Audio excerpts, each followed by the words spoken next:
Today, I'm going to be making a tier list. Let's go! What's going on today? I'm going to be making a tier list, but not just any tier list. I'm going to be making a tier list on the Formula One teams. I'm going to be looking at the teams based on their performance and everything from 2024, what we've seen so far, as well as 2023, all the performances from last year. I'm going to be taking all of that into account, and we're going to be ranking them up on a tier list that I created online. Now again, these are my own personal opinions on how things went for the teams and my opinions on them from 2023 to what we see now in 2024. So please keep that in mind, and if you disagree, that's totally okay. But without further ado, let's get into it. So if you look here, we have the structure. Now this isn't your normal S, A, B, D, C. Wait.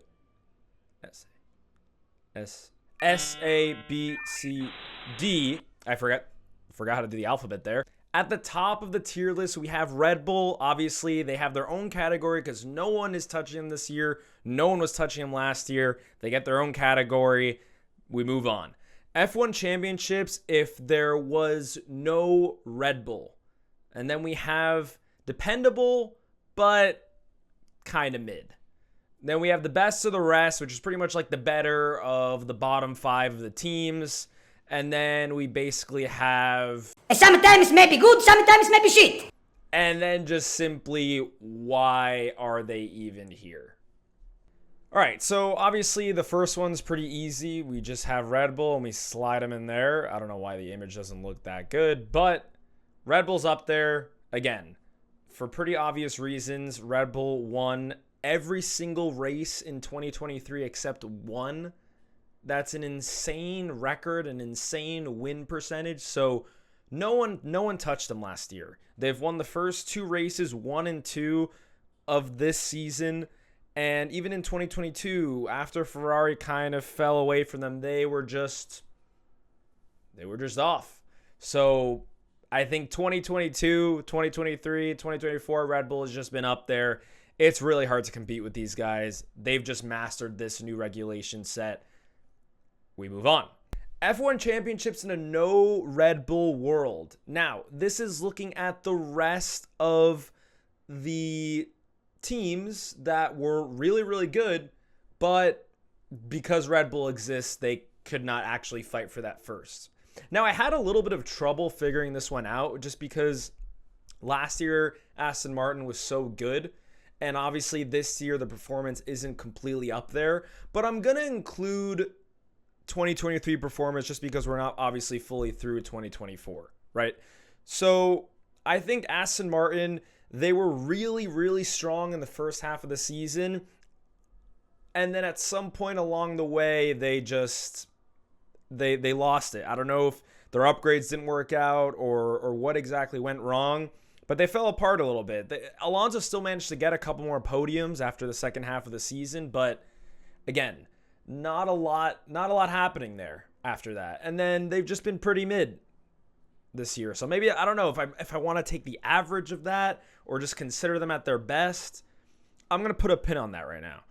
Ferrari was super dependable last year. I know they only got 3rd in the championship, but they were super dependable, really good on a good day, really good in quality, and it looks like this year they're going to be putting themselves in that second best team slot. At least right now, that's what it's looking like. And then we have Mercedes. Mercedes has kind of been all over the place. Last year, they were really solid, but never in really securely good positions. You know, they weren't always great in quality, but they managed to always do better in the race. And I think that made them a very dependable team and managed to secure them that second place, because on days that Ferrari had issues with their car or driver issues and all that kind of stuff, Mercedes were there to clean up shop and get that second place in the Drivers' Championship. Right now, in current 2024 season, they are not looking as strong. Although they look dependable in terms of getting what they need to maybe get 3rd in the Constructors' Championship, maybe even get 4th. So we'll see. And then we have McLaren. McLaren's a really interesting case because we all know how badly they started last year, and we all know how amazing how amazingly they were able to develop their car throughout the 2023 season. Incredible job by them. They were able to turn essentially a car that was a tractor into an actual Formula One car that was competing at times for P1 on the grid. And if not, like definitely occupying the second and third place spots or even consistent top 5 place spots. I think this year McLaren got off on a much better foot compared to 2023. So I think that's already putting them on a much better foot compared to Mercedes and even kind of compared to the likes of Ferrari. They had pretty good results in the first 2 races, maybe not exactly what they would have wanted. And I think the car, even though it's better than how they started last year, is still not to their liking. I still think they're going to be consistently good this season, potentially a P2 or P3 team. And then we have Alpine. Alpine was very mid last year. They managed to secure a couple of surprise outcomes with a couple podiums from Pierre Gasly, a podium from Esteban Ocon, but nothing really going on there. They still had a lot of problems last year with that Renault engine, and even this year the car is just completely on the back foot, and they don't even know if the car is going to be good for next year either. I think we pretty much know the story with the rest of the teams. Haas was in 10th place last year despite having really good qualifying performance, especially from Nico Hülkenberg. Stake kick Sauber, Alfa Romeo last year. Again, decent qualifying sometimes, and sometimes they were in the points, but nothing really to write home about. Williams had a really good recovery in the past couple of years, and they managed to turn that into a 7th place, primarily from Alex Albon and his points that he got last year, and that secured them that 7th place spot in the Drivers' Championship. Visa RB Cash App, which is what used to be AlphaTauri last year, really a lot of hype going into 2024. They haven't lived up to it yet, and the car wasn't so good for the majority of last season, but once Daniel Ricciardo came on board and once they started to get that car kind of going, they were able to secure a lot more top 10 finishes and a lot more points in the bottom 35% of the season compared to the rest of the season last year. Given everything I just said, I think Ferrari is definitely an F1 championship team sort of material in a no Red Bull world. I think especially this year, if they keep going the way they're going, they will very well secure that 2nd place spot.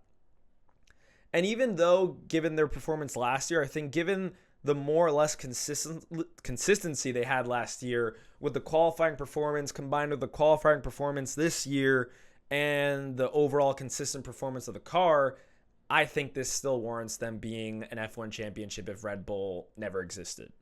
McLaren, I think they belong up here. Again, they did wonders with that car last year, and they were fighting these guys at times. They were doing a lot better than these guys at times, and they're already coming in like 60% better than they were last year. So I feel like if Red Bull wasn't an F1, I feel like these guys would be duking it out for first place. Mercedes, although it pains me to say this, I feel like if we're going off of this year so far, I would say this. If we're going to talk about last year and this year, I feel like they could be here. Sometimes they're here, but maybe you could also argue the same thing about Ferrari. I think giving them the benefit of the doubt for the rest of this season and looking at 2023, I'm going to put them in here. I think there's more for them to find this year. Although I don't think it's a lot, I think they were good enough last year and they can maybe do something this year. I think maybe they'd be fighting with these guys, although maybe not all the way to the end. They would be in the fight. Aston Martin, again, last year, wouldn't have even thought twice about it. Last year, first half of last year, wouldn't have even thought about it. Might have even ventured to put them here. But given the rest of the second part of the season, 2023, and given how things are looking right now, I think this is an appropriate place for them. Dependable with Alonso, always trying to get points, an occasional podium last year. I don't think that's on the table for this year. I think they're going to look at a good amount of top 10 finishes, if not a lot of top 10 finishes, and maybe a couple of top 5s with Alonso. I don't know if Lance will. I think Alonso definitely will, but I think that definitely puts them in this sort of middle of the pack spot. And I know it's kind of the worst spot to be, because you're not really fighting with these guys so much, maybe on occasion if you're Fernando Alonso, but then you're just too fast for the guys down here too. But again, if that's their target for this year and they can secure this without getting bothered by anyone, similarly to how Alpine was in 6th place last year, I think they're just going to have to take it. Alpine, okay, like I said, given their performance last year, I think I might have considered putting them maybe here, maybe here, maybe here. I think they were definitely best of the rest last year. Actually, I don't know. I take that back. I don't think they were really dependable last year. I think when they were good, and when they were bad, they were really bad. But even by good, I mean they got points with the occasional how did they just get on the podium type situation. I think if we're looking at last year and this year, I think this doesn't justify it enough, because going from 6th to 10th and probably staying at 10th this year is not best of the rest worthy. I think we're going to talk about sometimes maybe good, sometimes maybe not so good, because when they were good, they were all right. They looked interesting. They were able to get some podiums. This year, I don't know. I really don't know. I would even venture to say, why are they here? But that might be a little rude. There's a lot of history with this team. There's a lot of history with Renault. I think if they were a newer team, I would be a little more harsh. But I think we'll give them the benefit of the doubt. Sometimes on their good day, they're really good. Right now, really bad. Haas. I think my heart wants to say this. Logically, I kind of want to say this. And I'll tell you why. I think Haas, again, sometimes maybe good, sometimes not. 2018, for example, really good. But then 2019, 2020, 2021 were just terrible. Terrible seasons where you just question, what are they doing? Are they picking drivers for talent reasons? Are they picking them for money reasons? And then when you're picking drivers for money reasons and they're not doing good, it's not helping your team at the end of the day. And that's what makes you money in the sport. So I think Haas is a victim to this for a little while. I think in 2022, they got their act together a little bit. They had some really nice performances, especially with that random pole from K-Mag in Brazil, and some good quality performances as well, and some good general results. I think in 2023, although they were competitive in terms of the bottom 5 at times, they were just not anywhere compared to the rest. And I think they came out really strong in 2023 with amazing qualifying performances and things that just made your jaw drop, and that would just completely lose everything in the race. So I think Haas is a good candidate for sometimes maybe good, sometimes maybe not. But I don't know. I think I'm going to be nice. I'm going to keep them here, because also this year they said that they were going to be at the back of the grid. They're currently not. They're the only team with a point from the bottom 5 teams currently. So we'll give them the benefit of the doubt again. I'm feeling nice. This, and it pains me because Sauber is such a rich history team. BMW, Sauber, Alfa Romeo on their good day was really good, especially pre-2023. The Checo Perez days, the Kamui Kobayashi days with Sauber, really good. But right now it's just like, what are they doing here? Why are they here? I think this is just a buffer year for them while they transition to Audi. Audi's going to take full ownership of Sauber. It's going to be Audi. No more Sauber. So I think this is a good place to put them. Why are they here? Because they're going to be out soon. They're going to be gone. I feel like there's nothing more to say. They changed names a bunch of times. They have like 4 different names right now. This is just a fun little transition period. and we move on. When they're Audi, they're probably going to be sick, and then we'll put them somewhere up here. Right now, I don't know why they're here. Next. Visa Cash App RB. Now, we know the whole thing with this being Red Bull's second team, and you may have your opinions about Red Bull having a second team, whatever those may be. Take all that away. As a team, this team has always been pretty dependable, pretty solid.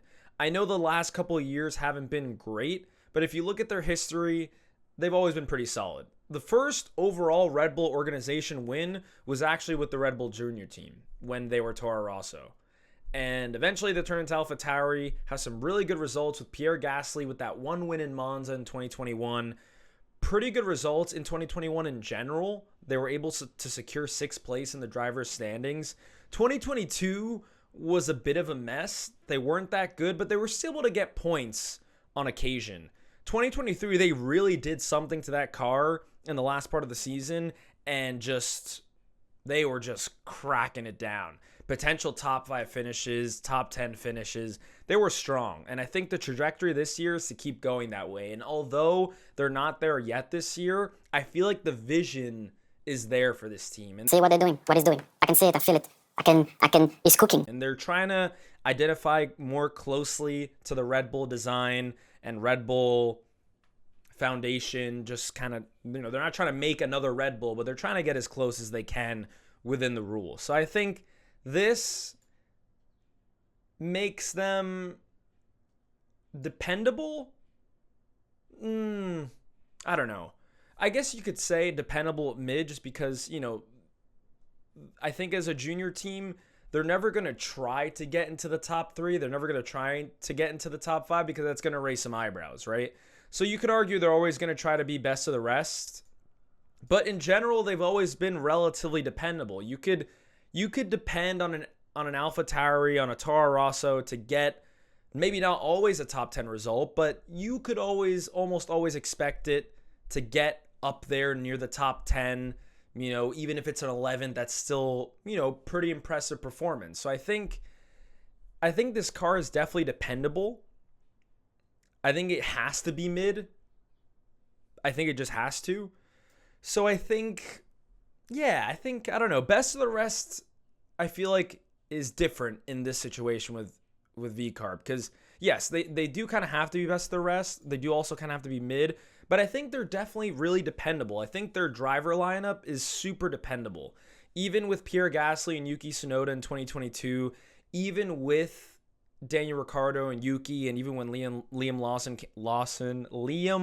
Lawson came in last year, they were pretty dependable. As just talent, as drivers, as a team, I think they're dependable. And I think they're going to be dependable this year, even if they are mid. I think that's where we're going. Where does that leave Williams? Again, if it weren't for the driver lineup, I would say dependable but mid.